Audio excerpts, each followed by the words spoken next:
Vamos hoje abordar a excludente da culpabilidade.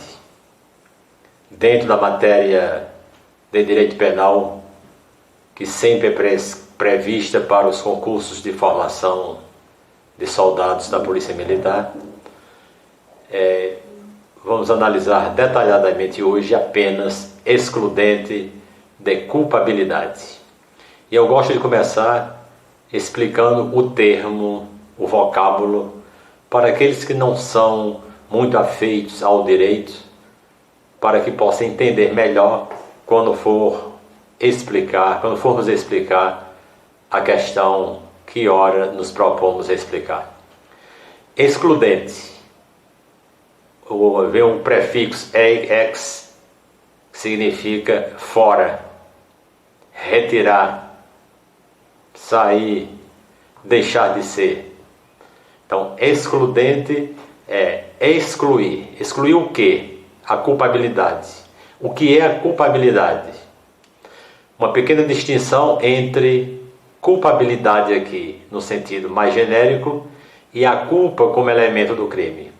Como elemento do crime, nós temos o dolo e a culpa. O dolo é quando o agente tem a consciência plena do que está fazendo, quer uma ação e quer ver o resultado acontecer. Já a culpa para o direito é quando o agente não quer que o resultado aconteça, mas o resultado vai acontecer ou por imprudência, ou por imperícia, ou por negligência. Então, quando o senso comum das pessoas diz fulano é culpado, fulano tem culpa, para a grande maioria das pessoas, esta culpa aí é o que para o direito é o dolo. Porque a culpa para o direito, a pena é mais branda, porque não queria o resultado. Então, culpabilidade aqui, para estudarmos a excludente da culpabilidade, é no sentido mais genérico e que diz das características do agente. Então, culpabilidade é o quê? É a capacidade que a pessoa tem, é o grau de participação que alguém tem na prática do crime. Então, por isso, quando de um julgamento em crime onde há concurso de pessoas, muitas vezes as penas são diferentes, porque o grau de participação de cada um é diferente. E este grau de participação é o que chamamos de culpabilidade. Então, feita essa primeira observação, nós vamos colocar um quesito ou uma questão bem simples, porque o interessante para nós nesse momento não é a questão em si. Primeiro eu quero explicar os conteúdos para depois nós começarmos a resolver somente as questões. Dentro dessa questão, diz o seguinte: das alternativas abaixo, qual indica causa de exclusão de culpabilidade? Aí a letra A, a embriaguez culposa. A letra B, o estrito cumprimento do dever legal. A intensa emoção provocada por injusta provocação da vítima. A coação moral irresistível e a legítima defesa. Aqui dentro nós temos questões de excludente de culpabilidade, temos questão de excludente de ilicitude, temos questão de isenção de pena e temos questão de redução da pena. Mas hoje eu vou falar apenas na excludente da culpabilidade, e no domingo seguinte, quando faremos uma live aula às 3 horas da tarde, aí farei sim uma explanação sobre as outras excludentes, principalmente a excludente de ilicitude. E eu peço a vocês que estão nos vendo neste momento, que possam compartilhar com seus amigos e pedir aos amigos para compartilhar com os amigos dele esta explanação que vamos fazer agora, porque nós não podemos deixar o conhecimento ficar somente dentro de cada um de nós. Quanto mais o conhecimento se espalha, quanto mais o conhecimento se divide, mais ele aumenta. Muito bem, só vou responder essa questão ao final, depois que eu fizer as explicações. Então já fizemos uma rápida explanação do termo excludente de culpabilidade. Já fica claro de início que a culpa que alguém tinha deixa de existir. E quando é que ela vai deixar de existir? São nas condições que nós vamos explicar a partir de agora. Então, há 3 excludentes fundamentais, embora haja uma outra ainda que não está aqui, mas que eu explicarei em outros dias. É a excludente da culpabilidade, que é o nosso objeto de estudo de hoje. A excludente de tipicidade. Tipicidade é o quê? É a adequação da conduta praticada pelo agente com a lei, ou seja, é a descrição da conduta. Então, se formos analisar todos os artigos do Código que tratam do crime, a partir do 121, lá não vem dizendo como é que se pratica o crime. Vem dizendo qual é a conduta do agente. Por exemplo, no artigo 121, é o crime de homicídio. Lá tem matar alguém. Então, não interessa qual a forma, qual a prática, quais os atos praticados para que a morte acontecesse. É alguém matar alguém. Isso aí é a tipicidade. No crime de furto, por exemplo, é subtrair para si ou para outrem coisa alheia móvel. Isso aí é a conduta que está descrita. E a conduta descrita é a tipicidade. E quando é que essa tipicidade deixa de ser típica? Ou seja, quando há a exclusão dela. É assunto também para um vídeo seguinte. E temos a excludente da ilicitude. Ilicitude é infração penal. Ilicitude é crime. Crime e contravenção. Então, a excludente da ilicitude é alguém praticar um ato cujo ato está descrito na lei como sendo crime, mas se for praticado em determinadas condições, não é crime. O Código vai dizer não é crime. Lá na excludente da culpabilidade, vai dizer que o agente não será punido, é isenta a pena, etc. Aqui vai dizer, não é crime o agente que pratica o ato em tais condições. Mas será objeto também da nossa live de domingo. De domingo, repetindo, às 15 horas. E quando é que se aplica a excludente da culpabilidade? Ou seja, quando é que alguém pratica um fato e pode dizer que ele não será culpabilizado? Quando é que se exclui a culpa dele no ato por ele praticado? Então vamos analisar. A culpabilidade, ela é composta dos seguintes elementos. Então, para que alguém seja de fato culpabilizado, para que a atitude, o ato dele, o ato por ele praticado, esteja inserido no contexto da culpabilidade, é preciso que haja primeiro a imputabilidade. O que é imputabilidade? O Código não define o que é imputabilidade. O Código define a inimputabilidade. Imputar é atribuir. Então o poder ou a capacidade de atribuir a alguém o ato que ele fez. É alguém estar capacitado, é alguém estar consciente, é alguém poder responsabilizar-se pelos atos praticados. Então, se alguém praticou um ato e ele tem a capacidade jurídica, capacidade de sanidade mental de responder pelos seus atos e de maioridade, ele é um indivíduo imputável. O segundo elemento da culpabilidade é a potencial consciência da ilicitude. Então, é preciso que o indivíduo ou o agente que vai praticar um crime, ele tenha consciência de que aquele ato, de que aquela conduta é criminosa, de que é crime aquela conduta que ele está praticando. E o terceiro elemento é a exigibilidade de conduta diversa, ou seja, é que haja outras opções que ele poderia ter praticado diversa ou diferente daquela que ele praticou. Então, se só tem uma situação ou uma opção para ele praticar, não houve aí a exigibilidade da conduta diversa.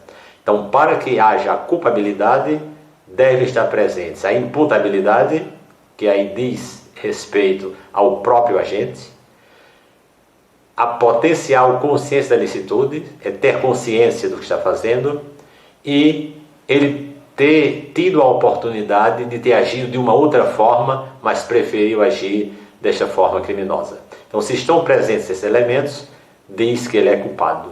Diz que a culpabilidade está presente no indivíduo ou no agente que praticou a ação. Agora, quando é que acontece a excludente culpabilidade?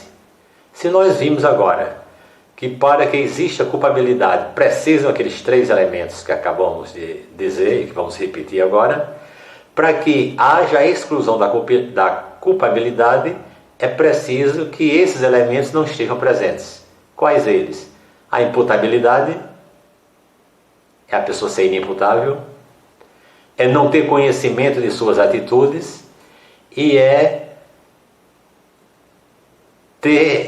não ter tido a oportunidade de agir de uma outra forma. Então, não havendo esses 3 elementos, diz que houve uma ausência de culpabilidade e o agente não responderá pelos seus atos. Para a gente entender direitinho o que é a imputabilidade, ou melhor, a culpabilidade, precisamos entender o que é a imputabilidade penal. Imputabilidade, genericamente falando, é atribuir a alguém algo que ele fez. Na hora que se coloca a expressão penal, então já está aqui agora limitando a capacidade de alguém responder pelo crime que cometeu, ou seja, dentro do Código Penal ou da legislação penal. Mas quando vamos procurar no Código, na parte geral do Código, o que é imputabilidade, nós encontramos lá o que é a inimputabilidade. E lá está assim descrito. É isento de pena o agente que, por doença mental ou desenvolvimento mental incompleto, era ao tempo da ação ou da omissão inteiramente incapaz de entender o caráter lícito do fato ou de determinar-se de acordo com esse entendimento. Então vejam bem, nem sempre um artigo é muito claro, principalmente para quem não é do ramo do direito. Então, uma das formas de entender bem cada artigo é separar, é fracionar o artigo para entender as partes, para ao final entender o todo. Aqui, por exemplo, nós temos aqui, é isento de pena. Então, essa primeira expressão, é isento de pena, já está dizendo o quê? É que o que ele praticar, o que o agente praticar, a conduta por ele realizada, não terá uma pena. Aqui não está dizendo que não é crime. É crime, apenas o agente não responderá penalmente, porque o próprio Código diz que será isento de pena. Então esse é o primeiro momento para a gente dissecar esse artigo. O segundo, quando é que é isento de pena? É se surgir, é se o autor do crime tem uma doença mental ou um desenvolvimento mental incompleto. Ele não era plenamente, ele não tinha o desconhecimento pleno do que fazia. É um desenvolvimento mental incompleto ou retardado. Então veja bem, se o agente que praticou o crime, ele tinha uma doença mental, ele tinha um desenvolvimento mental incompleto, ou era retardado no tempo da ação ou da omissão, aí vem aqui o outro elemento que é importante para entender por que a pena é isenta. Era inteiramente incapaz de entender o caráter ilícito do fato, ou de determinar-se de acordo com esse entendimento. Então vejamos bem, se o autor do crime tinha uma dessas 3 deficiências, a doença mental, o desenvolvimento mental incompleto ou retardado, e no tempo que ele cometeu a ação ou a omissão criminosa, ele era inteiramente incapaz, ou seja, ele não tinha o mínimo grau de conhecimento ou de capacidade de entender que estava cometendo um crime, ou de determinar-se de acordo com o entendimento que ele tinha. Então, se era inteiramente incapaz de entender, o Código diz que será isento de pena. O Código não diz que não cometeu o crime. Ele é autor, ele é sujeito ativo de um crime, porém não receberá a pena, porque há aqui o privilégio ou o princípio da isenção da pena por essas características que nós acabamos de mencionar.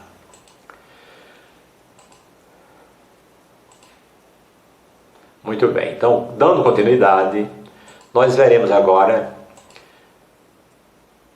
que o próprio Código vai tratar da mesma situação, mudando apenas um pequeno detalhe. Aqui vai dizer o seguinte: a pena pode ser reduzida de 1 a 2 terços se o agente, em virtude de perturbação de saúde mental ou por desenvolvimento mental incompleto ou retardado, não era inteiramente capaz de entender o caráter lícito do fato ou de determinar-se de acordo com esse entendimento. Vamos usar a mesma metodologia do artigo anterior para ver o que é que muda nesses artigos.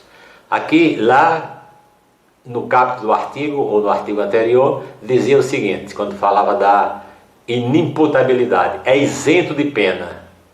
Aqui não fala em isenção de pena. Aqui diz que a pena pode ser reduzida de 1 a 2 terços. A pena pode ser reduzida de 1 a 2 terços. Quando? Primeiro, se o agente, em virtude de perturbação de saúde mental, lá na inimputabilidade, tratava de doença mental. Aqui não é de doença mental, é uma perturbação que momentaneamente altera a capacidade de entendimento do sujeito. Ou, aqui é igual, ou por desenvolvimento mental incompleto ou retardado.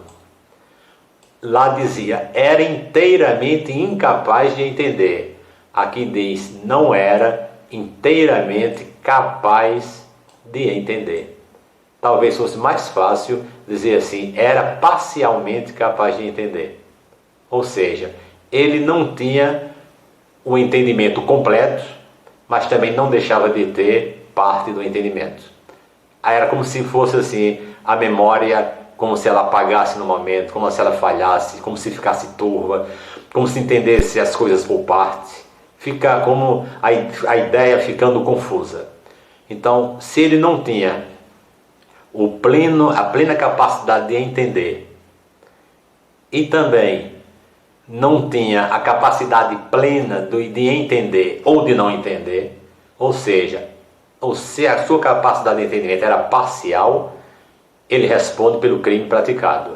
A pena será reduzida de 1 a 2 terços, que aqui é o chamado de semi-imputabilidade, ou seja, é uma imputabilidade parcial, porque haverá aqui a redução da pena.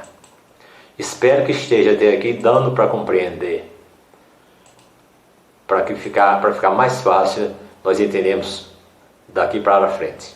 Então, o primeiro ponto, ou a primeira característica que torna o indivíduo ou agente inimputável é a questão da doença mental, do desenvolvimento mental incompleto ou retardado. Se pleno, isenta a pena. Se parcial, pode diminuir de 1 a 2 terços.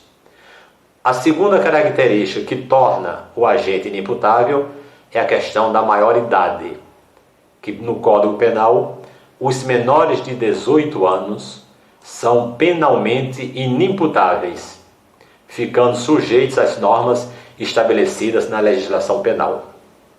Atentem bem que o menor de 18 anos não quer dizer que ele esteja isento de punibilidade, não. Ele está isento da culpabilidade com relação à imputabilidade penal. Ele é inimputável. Isso quer dizer o quê? Quer dizer que ele não responde por crime. O ato por ele praticado, a conduta por ele praticada, não se constitui em crime. Mas nem por isso ficará impune, como muita gente interpretou o ECA tão logo foi sancionado. Mas o que é que diz a parte final?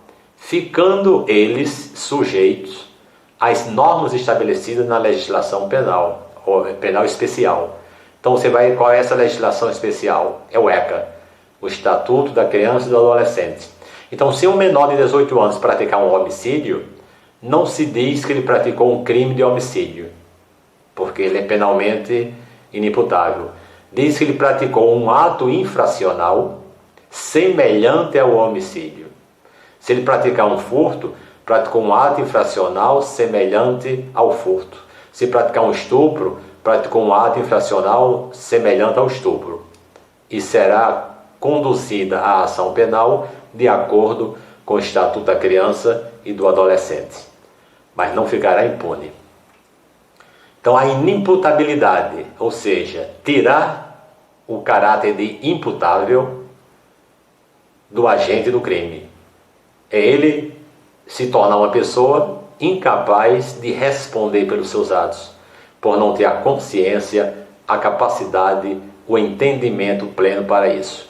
E só uma pequena explicação para que as pessoas mais curiosas possam fazer agora essa análise. Há determinados países que a maioridade penal pode ser 8 anos, outro pode ser 12, pode ser 14.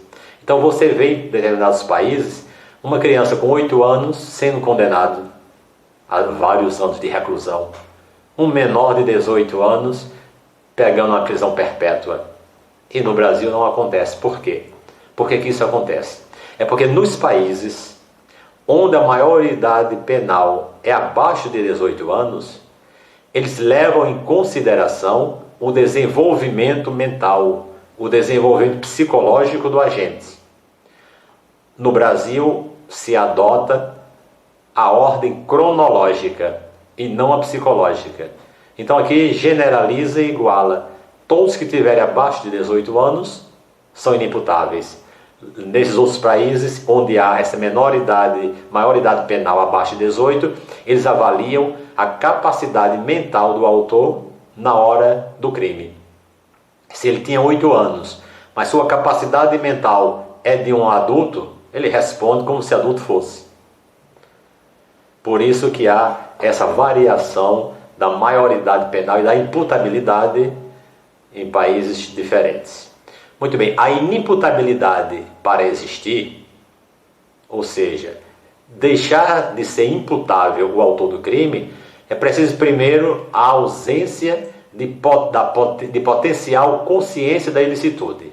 A primeira coisa é o agente que praticou a conduta, ele não ter a consciência de que aquele fato era crime. Muito embora a nossa legislação vai dizer que não é permitido, com outras palavras, que não é permitido as pessoas alegarem o desconhecimento da lei. Muito embora, noutros dispositivos legais, vai mostrar, como aqui, agora, que a falta da consciência da ilicitude torna a pessoa inimputável. O que acontece com o menor, com o débil mental, por exemplo. E o segundo elemento que torna as pessoas autoras de crimes inimputáveis é a inexigibilidade de conduta diversa, ou seja, é que ele não tinha outra alternativa, ele não tinha como fazer outra coisa. Aquela conduta que ele praticou era a única alternativa que ele tinha para praticar, ou seja, tornou inexigível que ele tivesse praticado uma outra conduta. Mas vamos explicar mais detalhadamente. O que é a ausência de potencial consciência da ilicitude? Se formos para o artigo 21 do Código Penal, essa ausência da consciência ocorre quando há um erro. Que erro é este? É a falsa percepção da realidade, seja em relação ao comportamento ou ao próprio fato ilícito. Então, a ausência potencial da ilicitude é quando há uma falsa percepção, ou seja, quando a pessoa está vendo uma coisa, mas está interpretando como sendo outra. Ele não consegue enxergar que aquilo que ele está fazendo é crime. porque ele não tem o alcance. E às vezes nós podemos pensar que por ser adulto, ou mesmo por ser menor, mas já próximo dos 18 anos, todo mundo já tem a plena consciência. Às vezes não. As pessoas às vezes sabem o que estão fazendo, mas não têm o alcance do que estão fazendo. Eu vou dar aqui um exemplo que não vão, pelo amor de Deus, comparar com atitude criminosa. Uma pessoa que tem Alzheimer, ela sabe o que está fazendo. Ela diz que, por exemplo, está com fome. Ela sabe o que está dizendo, está com fome. Às vezes se torna agressiva, mas ela não tem alcance daquilo que está dizendo ou daquilo que está fazendo.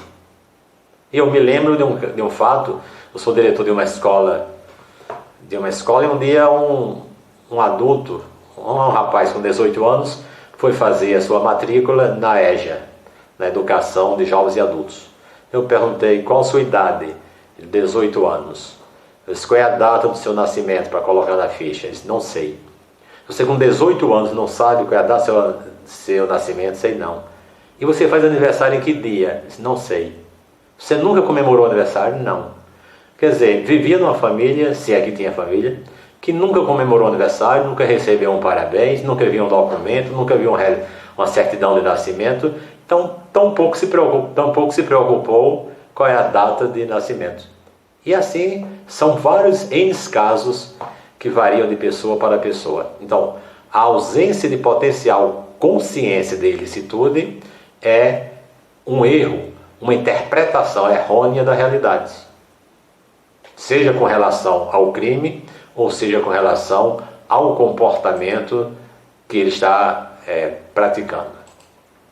E o segundo elemento que nós vimos da inimputabilidade é a inexigibilidade de conduta diversa, ou seja, é não ter outra alternativa a não ser aquela que ele praticou. E há dois casos clássicos no nosso Código Penal. Um é a coação moral irresistível, o outro é a obediência hierárquica. Então, se alguém pratica um crime sob uma coação moral irresistível, ele não responderá pelo crime que praticou. E quando é que pode haver uma coação moral irresistível? Vamos ver aqui um exemplo aqui simples. Digamos que um criminoso, toma alguém por refém e obriga que esse refém ligue para um parente e exige que o parente lhe traga uma soma de dinheiro, ou que vá levar drogas no presídio em determinado local, ou que cometa um assalto ou outro crime, seja lá o que for. E a pressão é tão grande, a coação é tão grande, que fica definido e claro que, se ele não praticar essas condutas, ele será morto. Então, se ficar patente que essa coação era irresistível, ou seja, não tinha como ele agir de outra forma, e ele comete o crime, então ele será isento da pena, porque ele não se tinha como exigir uma outra conduta dele. E o segundo elemento é a obediência hierárquica. O que é a obediência hierárquica? É quando um superior funcional exige do subordinado cumprir uma determinada ordem. E o subordinado não tem como recusar o cumprimento da ordem. Por que não tem como recusar? Quando há dois elementos fundamentais. Primeiro, o vínculo de superioridade funcional. Quem está dando a ordem é um superior hierárquico. E segundo, a ordem tinha a característica de que era uma ordem legal. Então, se a ordem parecia ser legal, e se estava sendo dada por uma autoridade competente, e o subordinado cumpre aquela ordem, e depois se descobre que aquela conduta foi criminosa, o autor da conduta não responderá pelo crime, porque houve aqui a inexigibilidade de uma conduta diversa pela obediência hierárquica, e quem responderá é o autor da ordem. Muito bem, vamos continuando com a nossa explanação, já caminhando para podermos responder a questão. Agora, se há uma inimputabilidade, se o agente é tido como pessoa inimputável, isso gera o quê? Isso ocasiona o quê? Então, a inimputabilidade, ela vai gerar a excludente da culpabilidade. Se as características que já vimos até aqui determina que alguém é inimputável, consequentemente, a conduta por ele praticada será excluída de culpa. Ele não terá uma pena. Ele é o sujeito ativo de um crime, porém não receberá uma pena. Agora, quando é que ocorre essa exclusão da culpabilidade que foi proveniente de uma imputabilidade? Quando há estes elementos. Primeiro, apresenta uma doença, ou uma doença mental, ou um desenvolvimento incompleto ou retardado. Então, é a primeira característica para que o sujeito ativo de um crime não receba pena, seja isento de pena, ou seja, tenha a excludente da culpabilidade, é a questão da doença mental ou desenvolvimento mental incompleto ou retardado. E vimos, só recordando, que se o entendimento ao cometer o ato era de pleno desconhecimento, ele será isento de pena. Se o conhecimento era parcial, a pena será diminuída de 1 a 2/3. A segunda condição para a inimputabilidade, consequentemente exclusão da culpabilidade, é a menoridade penal, que no Brasil é de 18 anos. E a terceira circunstância, ou o terceiro elemento, é o estado de embriaguez completo, contanto que esta embriaguez seja por caso fortuito ou força maior. Embriaguez aqui não entenda apenas pelo álcool, por qualquer substância análoga que possa levar ao torpor das pessoas. Então, nós temos 5 tipos de embriaguez para os interessados. Primeiro, é o que trata esse artigo, da embriaguez por caso fortuito. Caso fortuito é quando acontece sem a pessoa querer. A pessoa não sabe que está usando uma substância que vai embriagar. Isso acontece muito em festas. Há, digamos, numa mesa, 4, 5 amigos, um deles não bebe.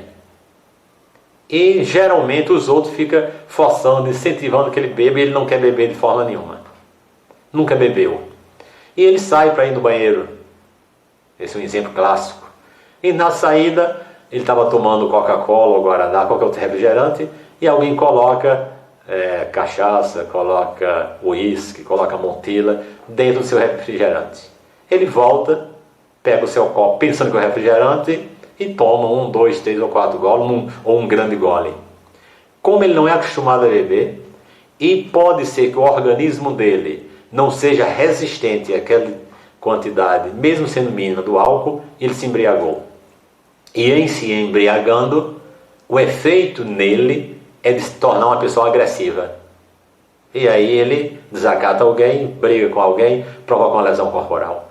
Se ficar comprovado que ele só cometeu porque estava com embriaguez completa por um caso fortuito, ou seja, numa embriaguez que ele não tomava conhecimento que estava bebendo, então aí haverá excludente de culpabilidade.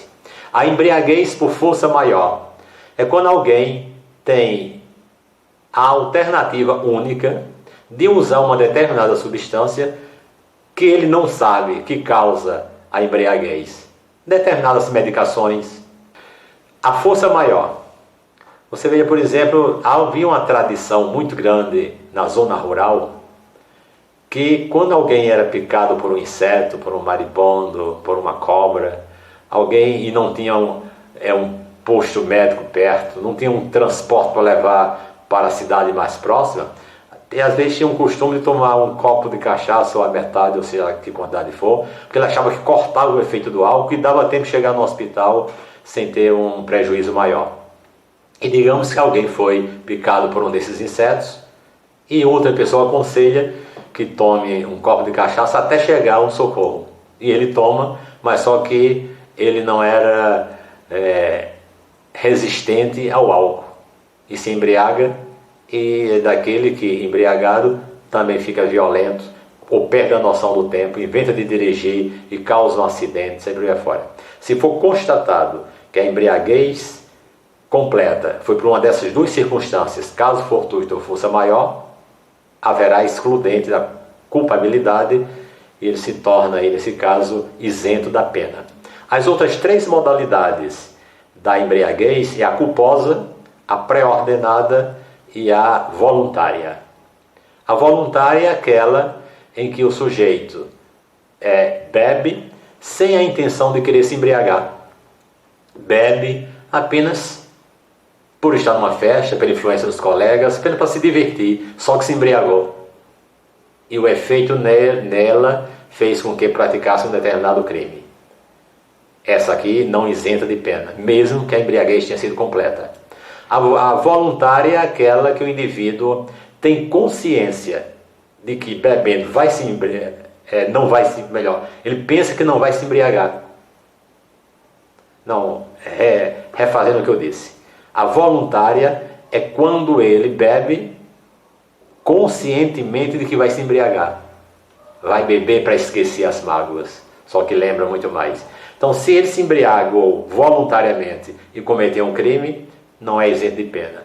E a pré-ordenada é aquele que alguém se embriaga já com o intuito de criar coragem para cometer um crime. Então, essas três daí não isentam de pena. Agora, não exclui a imputabilidade penal.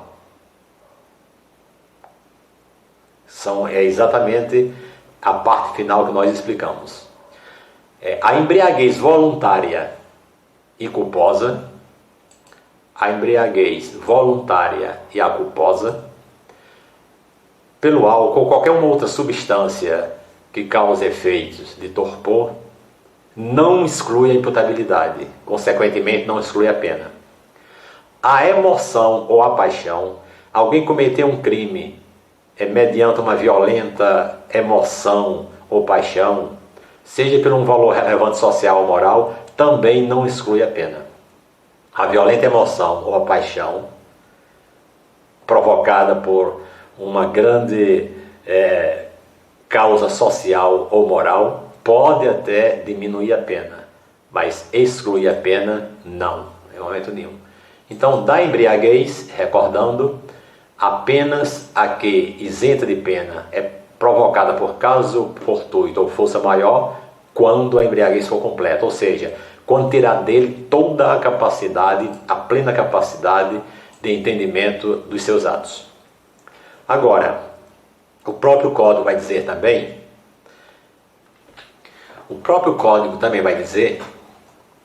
que a pena pode ser reduzida. A pena não será reduzida, ela pode ser reduzida. De quanto? De 1/3, de 1 a 2/3. Se o agente, por embriaguez proveniente de caso fortuito ou força maior, não possuía ao tempo da ação ou da omissão a plena capacidade de entender o caráter ilícito do fato ou de determinar-se de acordo com esse entendimento.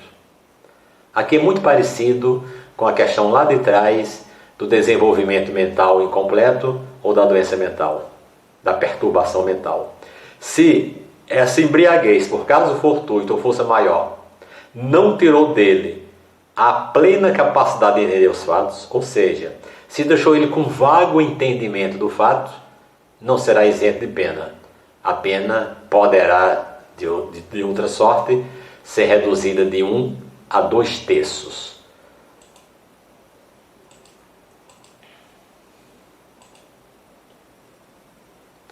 Agora vamos responder a questão. Das alternativas abaixo, qual delas indica a exclusão da culpabilidade? Como eu disse no início, aqui nós temos questões de diminuição da pena, isenção da pena, consequentemente, da excludente da culpabilidade. Aqui temos questões de excludente da ilicitude, mas eu só vou abordar aqui o que interessa para o objeto dessa explanação de hoje, a excludente de culpabilidade. Muito bem, primeiro, a embriaguez culposa, ela é uma causa de exclusão de culpabilidade. Acabamos de ver que a embriaguez culposa, a voluntária pré-ordenada, não exclui a culpabilidade, portanto, já está fora de nossa análise. O estrito cumprimento do dever legal não está dentro de nenhuma das características ou dos elementos que levam à inimputabilidade. Mas esse aqui vai ser o objeto do assunto da nossa aula live de domingo, de 15 horas. Então aqui também está fora dessa questão. A intensa emoção provocada por injusta provocação da vítima. Acabamos de ver aqui agora que também não exclui, também não isenta a pena, por conseguinte, não exclui a culpabilidade. Ela pode diminuir a pena, pode haver uma redução de 1 a 2 terços, mas excluir não. A legítima defesa também não está dentro dos elementos que falamos aqui. Ela vai estar dentro da mesma excludente do estrito cumprimento do dever legal, que será abordado no próximo domingo. A coação moral irresistível. Acabamos de ver que a coação moral irresistível e o cumprimento a uma ordem hierárquica, essas daí exclui a pena. Ou seja, o autor do crime não responderá pelo crime praticado, embora seja crime, porque haverá isenção de pena, pela excludente da culpabilidade, e o que deu a ordem é que vai responder pelo crime. Portanto, nessa questão aqui, se alguém teve a oportunidade de responder a letra D, está correta e já tem um ponto para passar no seu concurso. Agradeço a participação de todos. E no próximo domingo, às 15 horas, teremos uma live onde pelo chat vocês poderão fazer perguntas e tirar dúvidas. Divulguem, compartilhem com seus colegas para que mais pessoas possam tomar conhecimento desses conteúdos. Vejam que eu estou procurando explicar cada conteúdo da forma mais simples possível, sem me utilizar aqui de termos jurídicos complexos, porque aqui não está sendo aula para um curso de direito, está sendo aula para pessoas que querem concorrer a uma vaga nos concursos que estão prestes a se abrir. Então até domingo, aqueles que forem acompanhar nossa live sobre excludente da ilicitude e da tipicidade.